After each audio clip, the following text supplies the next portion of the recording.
Hello guys आज की हमारी वीडियो में हम वाइड मैरिज के बारे में समझेंगे कि इसका मतलब क्या होता है, इसके ग्राउंड्स क्या हैं। तो अगर आपने हमारे चैनल को सब्सक्राइब नहीं किया है तो प्लीज़ पहले अभी के भी चैनल को सब्सक्राइब कर लें, क्योंकि इसमें हम लॉ से रिलेटेड बहुत सारी वीडियोस डालते रहते हैं, जैसे कि constitutional law, law of tort, Indian contract act, Indian penal code, criminal procedure code, बहुत सारी वीडियोज़ हम डालते हैं। इवन बहुत सारी वीडियोज़ डाली भी हैं, बहुत सारी वीडियोज़ के रिवीजन सेशन डाले हैं, जिसमें हम लोग पूरा सिलेबस 3-4 घंटे में कवर करवा देते हैं, अच्छे से बता के, इंपॉर्टेंट बातें बता के।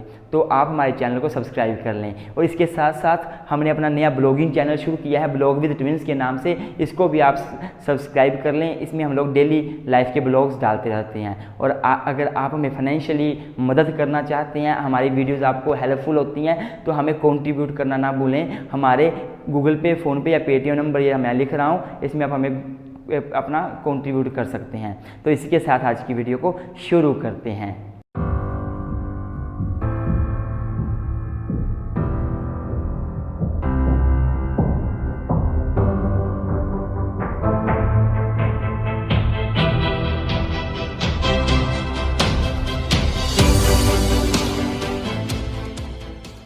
हाँ जी गाइज़, तो गाइज़ अगर मैं वाइड मैरिज की बात करूं तो सबसे पहले मैं इंट्रोडक्शन से शुरू करूंगा। अगर मैं इंट्रोडक्शन की बात करूं तो आप इसमें वो सारी बातें लिख सकते हैं जो मैं बताऊंगा। देखिए गाइज़, हमें पता है मैरिज जो है वो वाइड भी हो सकती है, वैलिड भी हो सकती है, वाइडेबल भी हो सकती है। जो अगर व्यक्ति जो है वो सेक्शन 5 हिंदू मैरिज एक्ट 1955 के सेक्शन 5 के अकॉर्डिंग मैरिज करता है, उसकी कंडीशनों को फॉलो करते हुए मैरिज करता है, तो उसकी मैरिज हमेशा वैलिड होती है। पर अगर वो सेक्शन 5 में जो दी गई कंडीशनें हैं, 5 कंडीशनें, उनको फॉलो नहीं करता, तो उसकी मैरिज जो है या तो वाइड हो जाती है या फिर वाइडेबल हो जाती है। और कब वाइड होती है, ये जो बात है वो हिंदू मैरिज एक्ट 1955 के सेक्शन 11 में बताई गई है। तो अब हम वाइड मैरिज के बारे में समझ लेते हैं, इसका मीनिंग क्या है। अगर मैं वाइड मैरिज की मीनिंग की बात करूं तो इसका मतलब होता है a marriage which has no value in the eyes of law. जब किसी मैरिज की लॉ की नज़र में कोई वैल्यू नहीं होती, कोई स्टेटस नहीं होता, लॉ उसको मैरिज ही नहीं मानता, वो होती है वाइड मैरिज। मतलब ये हुआ कि दो लड़का लड़की ने शादी कर ली, आपस में वो हस्बैंड वाइफ बन गए, पर लॉ उनको हस्बैंड वाइफ ट्रीट ही नहीं करता है। अर्थात लॉ की नज़र में उनकी एक दूसरे को लेकर कोई रिस्पॉन्सिबिलिटीज़ नहीं है, कोई जो है ड्यूटीज़ नहीं है। इसलिए मान लो हस्बैंड वाइफ दोनों में से कोई एक पार्टनर कोर्ट में जाता है अपने मैरिटल राइट्स जो होते हैं, मैरिज से संबंधित राइट्स को एनफोर्स करवाने के लिए। फॉर एग्जांपल, लड़के के साथ लड़की शादी के बाद रहती नहीं है, वाइड मैरिज तो होगी उनके बीच, पर लड़की जो है लड़के के साथ रहती नहीं है, उसके साथ सेक्सुअल इंटरकोर्स नहीं करती, तो लड़का कोर्ट पहुंच जाता है रेस्टिट्यूशन ऑफ कॉन्जुगल राइट की पिटीशन डालने के लिए कि मेरे कॉन्जुगल राइट्स को रेस्टिट्यूट करवाया जाए। तो कोर्ट बोलेगा आपके बीच मैरिज ही नहीं हुई है, आपकी मैरिज तो वाइड मैरिज है, मतलब नो मैरिज है, हम कुछ नहीं मानते, हम आपकी कोई हेल्प नहीं कर सकते, क्योंकि वाइड मैरिज के बाद लड़का लड़की के एक दूसरे को लेकर कोई राइट्स और कोई ऑब्लिगेशन जनरेट ही नहीं होते हैं। तो ये होगी बात कि वाइड मैरिज में का मीनिंग क्या होता है, नो मैरिज। पर फिर भी इसको मैरिज इसलिए बोला जाता है क्योंकि दो लोगों ने आफ्टर ऑल मैरिज की सेरेमनीज को फॉलो किया होता है, इसलिए मैरिज बोल दी जाती है। पर वो होती वाइड मैरिज है, जीरो होती है, कोई वैल्यू नहीं होती। ये तो होगी इसका मीनिंग। अब हम बात करेंगे ग्राउंड्स ऑफ वाइड मैरिज की, कि वाइड मैरिज के ग्राउंड्स क्या हैं। तो अगर मैं ग्राउंड्स की बात करूं वाइड मैरिज की, तो जो सेक्शन 11 है हिंदू मैरिज एक्ट 1955 का, वो वाइड मैरिज के ग्राउंड्स के बारे में बात करता है। तो ये सिंपल सी बात करता है कि अगर कोई भी व्यक्ति मैरिज करता है in violation of the provision of section 5 sub section 1 of Hindu Marriage act 1955, 5 sub section 4 of Hindu Marriage act 1955 या 5 sub section 5 of Hindu Marriage act 1955, अगर कोई भी व्यक्ति हिंदू मैरिज एक्ट 1955 के इन प्रोविजन का वायलेशन करता है, अर्थात ये जो सेक्शन 5 है वो essential condition of valid Hindu marriage की बात करते हैं। सेक्शन 5 इसेंशियल कंडीशनें देता है, 1 2 3 4 5। अगर कोई भी व्यक्ति जो है वो पहली कंडीशन का वायलेशन करके मैरिज करता है, या 4th कंडीशन का वायलेशन करके मैरिज करता है, या 5th कंडीशन का वायलेशन करके मैरिज करता है, अर्थात इन कंडीशनों को नहीं मानता तीनों को, तो उसकी मैरिज वाइड कहलाएगी। सेक्शन 11 यही बोलता है। तो अब हम इनको अच्छे से डिस्कस करेंगे। हाँ जी, तो जो सबसे पहला ग्राउंड है वाइड मैरिज का है वो है बाइगेमियस मैरिज।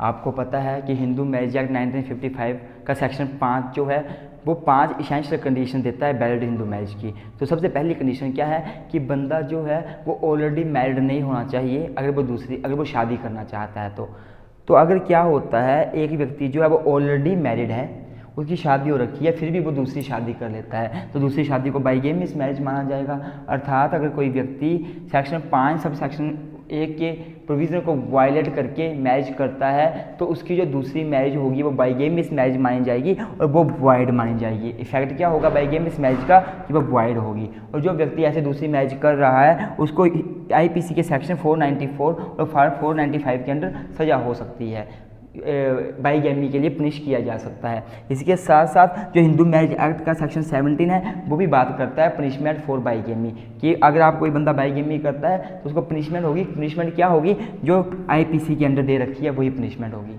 अब बड़ा ग्रेट क्वेश्चन सुप्रीम कोर्ट के सामने ये आया कि अगर क्या होगा अगर एक हिंदू जो है वो अपना धर्म कन्वर्ट कर ले और वो मुस्लिम बन जाए और उसके बाद वो दूसरी शादी कर ले। हमें पता है हिंदुओं में तो एक मैरिज अलाउड है, हमने भी पढ़ा कि हिंदुओं तो एक ही मैरिज कर सकते हो, पर मुस्लिम में 4 मैरिजेज अलाउड होती हैं। तो क्या होगा अगर एक हिंदू अपना धर्म कन्वर्ट करके दूसरी शादी कर ले तो क्या उसकी दूसरी मैरिज वैलिड मानी जाएगी? और क्या मुस्लिम जो है जो हिंदू है जो मुस्लिम बना है क्या उसको जो है बाइगेमी के लिए लायबल नहीं किया जाएगा या क्या होगा? तो इस क्वेश्चन का जो आंसर है वो सुप्रीम कोर्ट ने सबसे पहले Sarla Mudgal versus Union of India 1995 के केस में दिया। इस केस में सुप्रीम कोर्ट ने साफ साफ बोल दिया कि अगर कोई भी हिंदू जो है वो अपना धर्म कन्वर्ट करता है और मुस्लिम बन जाता है और वो हिंदू ऑलरेडी मैरिड है और वो मुस्लिम बन के दूसरी शादी कर लेता है और उसका पर्पस क्या है कि मुझे कोई कन्विक्शन ना हो, कोई जेल ना हो, बाइगेमी के लिए लायबल ना किया जाए, और वो दूसरी शादी कर लेता है तो उसकी दूसरी शादी को बाइगेमियस मैरिज ही माना जाएगा और उसको बाइगेमी के लिए लायबल किया जाएगा और पनिशमेंट होगी उसको आईपीसी के अंडर। तो ये हो गया Sarla Mudgal versus Union of India का केस। इसके बाद क्या हुआ, सुप्रीम कोर्ट ने के सामने 4 साल बाद एक दोबारा से फिर से केस आ गया, lily Thomas versus Union of India 2000। इस केस में क्या हुआ, ये क्वेश्चन आया कि सरला मुदगल की जो जजमेंट थी सुप्रीम कोर्ट ने जो लॉ ले डाउन किया था वो किया था 1995 में, 1995 में। पर मान लो कई व्यक्तियों की शादी 1995 से पहले हो रखी है, कई लड़के हैं उन्होंने धर्म कन्वर्ट करके दूसरी शादियां की थी 1995 से पहले। तो क्या जो सरला मुदगल के केस में लॉ ले डाउन हुआ, क्या ये लॉ जो है कि अगर कोई भी हिंदू जो है मुस्लिम बन के दूसरी शादी करता है तो उसको बाइगेमी के लिए लायबल किया जाएगा, तो क्या ये वाला लॉ 1995 से पहले वाली मैरिज के लिए भी अप्लीकेबल होगा या केवल 1995 के बाद वाली मैरिज के लिए अप्लाई किया जाएगा?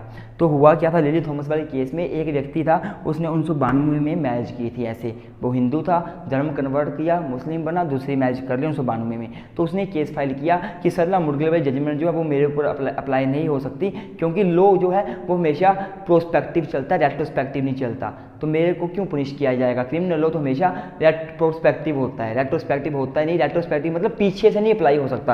अब 1995 में लॉ बना है तो ये 1995 के बाद जो मैरिजेस होती हैं उनके ऊपर अप्लाई होगा। मेरी तो 1992 में मैरिज हुई है, मेरे पे क्यों अप्लाई होगा? अर्थात अगर मैंने मैरिज कर भी ली है दूसरी मैरिज तो मेरे को पनिश नहीं किया जा सकता। तो सुप्रीम कोर्ट ने ये बोला कि नहीं, आपको भी पनिश किया जाएगा, आपको भी बाइगेमी के लिए लायबल किया जा सकता है। और सरला मुदगल वाली जजमेंट जो है वो 1995 से पहले जितने भी केसेस हुए हैं, चाहे वो 1980 में हुए हैं, 70 में हुए हैं, 60 में हुए हैं, सबके ऊपर अप्लाई होगा सरला मुदगल वाला केस का जो जजमेंट है। कोर्ट ने ये बोला कि जो सुप्रीम कोर्ट ने डिसीजन दिया था सरला मुदगल के केस में वो कोई सुप्रीम कोर्ट ने नया लॉ नहीं बनाया, कोई नया लॉ ले डाउन नहीं किया, बल्कि वो तो सुप्रीम कोर्ट ने जो ऑलरेडी लॉ एग्जिस्टेंस में था उसको इंटरप्रेट किया। ऑलरेडी लॉ कौन सा एग्जिस्टेंस था? सेक्शन 5 ऑफ सेक्शन 1 कि आप दूसरी मैरिज नहीं कर सकते। इसको इंटरप्रेट किया कि इसके अंडर जो है वो हिंदू भी आते हैं जो अपना धर्म कन्वर्ट करके मुस्लिम बन जाएंगे और दूसरी शादी कर लेंगे, तो उनको भी इसके दायरे में रखा गया। तो लोगों को इंटरप्रेट किया, इसलिए कोई नया लॉ नहीं बनाया। इसलिए जो भी जजमेंट दी वो पिछले केसेस के ऊपर भी अप्लाई होगी। इसलिए लिली थॉमस के केस में भी ये बोला कि आप बाइगेमी के लिए लायबल होंगे, आपने अपना धर्म कन्वर्ट करके दूसरी शादी की है, आपको लायबल किया जाएगा, आपको पनिशमेंट होगी। ये तो हो गया हमारा केस। अब हम आगे जो है दूसरा जो है ग्राउंड डिस्कस कर लेते हैं वॉइड मैरिज का। हाँ जी गाइस, तो गाइस जो दूसरा ग्राउंड है वॉइड मैरिज का वो है marriage in prohibited degree relationship. अगर आप जो हो वो मैरिज करते हो, वो जिससे आप मैरिज कर रहे हो वो आपकी प्रोहिबिटेड डिग्री में आ रहा है। अगर आप प्रोहिबिटेड डिग्री के बारे में डिटेल में जानना चाहते हैं, वीडियो देखना चाहते हैं, तो हमने 18 मिनट की वीडियो बना रखी है, हम लिंक डिस्क्रिप्शन में दे देंगे, उसमें जाके देख लेना। और यहाँ पे आप सिंपल से लिख सकते हो कि सेक्शन जो 5 है हिंदू मैरिज एक्ट 1955 का सेक्शन 5 सब सेक्शन 4 ये बात करता है कि अगर आप वैलिड मैरिज करना चाहते हो तो आपको प्रोहिबिटेड डिग्री में मैरिज नहीं करनी है, प्रोहिबिटेड डिग्री के रिलेशनशिप में मैरिज नहीं करनी है। पर अगर कोई व्यक्ति प्रोहिबिटेड डिग्री के रिलेशनशिप में शादी कर लेता है तो उसकी मैरिज जो है वो वॉइड हो जाएगी। पहली बात तो मैरिज उसकी वॉइड हो जाएगी, अर्थात मैरिज का कोई उसका वैलिडिटी रहेगी नहीं, वो वॉइड होगी, शून्य होगी, कोर्ट की नज़र में कोई वैल्यू नहीं है। दूसरी बात, जो बंदा ऐसा मैरिज कर रहा है प्रोहिबिटेड डिग्री में कर रहा है, प्रोहिबिटेड डिग्री जो है वो हिंदू मैरिज एक्ट 1955 के सेक्शन 3 सब सेक्शन जी में डिफाइन की गई है। प्रोहिबिटेड डिग्री में कौन से रिलेशनशिप आते हैं, जैसे कि कोई लड़की है तो वो अपने बुआइया से शादी नहीं कर सकती, मास्टर से नहीं कर सकती, अपने फादर से नहीं कर सकती, फादर के फादर से नहीं कर सकती, फादर के फादर के फादर के साथ नहीं कर सकती, वो अपने भाई बहनों के साथ नहीं कर सकती, अपने चाचा ताऊ के बेटों के साथ नहीं कर सकती। ये आते हैं सारे प्रोहिबिटेड डिग्री में। अपने मामा के बेटे के साथ नहीं कर सकते, ये सारे प्रोहिबिटेड डिग्री में आ जाते हैं। डिटेल में आप वीडियो देख लेना, आपको लग जाएगा पता, अच्छे से समझा जाएगा। सेक्शन 3G जो है वो प्रोहिबिटेड डिग्री को डिफाइन करता है। दूसरी बात, अगर कोई मान लो प्रोहिबिटेड डिग्री में शादी कर लेता है तो मैरिज क्या हो जाएगी, वॉइड हो जाएगी। सेक्शन 11 बात करता है, मैंने बता दिया, मैरिज वॉइड हो जाएगी। तो अगर वो व्यक्ति जो है ऐसे शादी करता है प्रोहिबिटेड डिग्री रिलेशनशिप में तो हिंदू मैरिज एक्ट 1955 के सेक्शन 18 सब सेक्शन B के अंडर उस व्यक्ति को पनिशमेंट दी जा सकती है। कितनी पनिशमेंट दी जा सकती है? 1000 रुपये तक का फाइन हो सकता है, या फिर 1 मंथ तक की जेल हो सकती है, या फिर दोनों भी हो सकते हैं। तो ये तो उसका इफेक्ट होगा जो बंदा प्रोहिबिटेड डिग्री में मैरिज करेगा। अब हम तीसरा पॉइंट पढ़ लेते हैं, जो लास्ट पॉइंट बचा वो बात करता है हमारे पास स्पिंडाज रिलेशनशिप की। इसमें भी खास कुछ नहीं है। स्पिंडा रिलेशनशिप में अगर कोई भी व्यक्ति जो है वो हिंदू मैरिज एक्ट 1955 के सेक्शन 5 सब सेक्शन 5 का वायलेशन करके शादी करता है, अर्थात वो स्पिंडाज में शादी कर लेता है, तो उसकी मैरिज वॉइड हो जाएगी। स्पिंडाज का मतलब क्या होता है?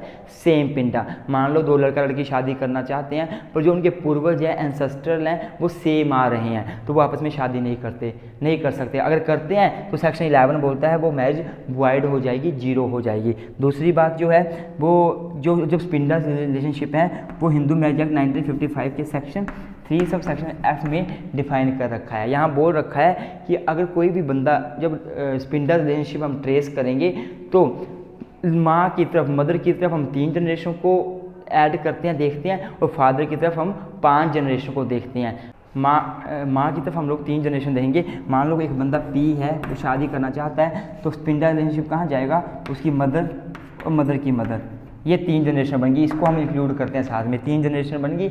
इनको देखेंगे कहीं कोई कॉमन तो नहीं आ रहा लड़का लड़की में, कोई दोनों के एंसेस्ट्रल तो नहीं कॉमन आ रहे, पूर्वज तो नहीं कॉमन आ रहे। वैसे father father father father father father और फादर फादर फादर फादर सबको देखेंगे। अगर मान लो लड़का लड़की दोनों में से जो उनके पूर्वज हैं इतनी जनरेशन में कॉमन आ जाते हैं कोई भी, तो वो शादी नहीं कर सकते। स्पिंडाज की शादी मानी जाएगी और वो वॉइड हो जाएगी। उसकी वैलिडिटी क्या होगी? वॉइड।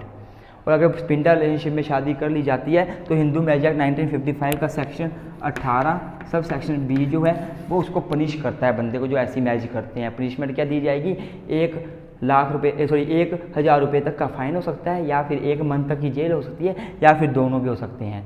अब देखो एक बात बता दूं, चाहे वो प्रोहिबिटेड डिग्री हो चाहे वो स्पिंडल रिलेशनशिप हो, अगर प्रोहिबिटेड डिग्री और स्पिंडल रिलेशनशिप में शादी हो जाती है पर जो लड़का लड़की है उनके कस्टम को अलाउ करते हैं शादी करने के लिए, परमिट करते हैं, तब उनकी मैरिज वैलिड हो जाएगी और उनको कोई भी सज़ा नहीं होगी। अर्थात if your custom is permitting you to perform the marriage within the sapinda relationship or prohibited degree relationship, then your marriage will be valid marriage and you will not get any kind of punishment. तो ये आपने याद रखना बातें। ये तो होगी section 11 के अंदर जो है कंडीशनें दे रखी हैं वॉइड मैरिज की। अब इसके सिवा 2 और कंडीशनें हैं, वो भी डिस्कस कर लेते हैं। हाँ जी गाइस, तो हमने 3 कंडीशनें पढ़ ली जो कि सेक्शन 11 में दे रखी हैं। इसके सिवा 2 अन्य कंडीशंस भी हैं, इनको हम डिस्कस करेंगे। पर इससे पहले मैं आपसे रिक्वेस्ट करूंगा वीडियो को लाइक ज़रूर कर दें, चैनल को सब्सक्राइब कर दें, और अगर आप इन वीडियोस के नोट्स लेना चाहते हैं हिंदू लोग के, तो हमारे पास प्रॉपर नोट्स बन चुके हैं बहुत इजी लैंग्वेज में, सिंपल लैंग्वेज में।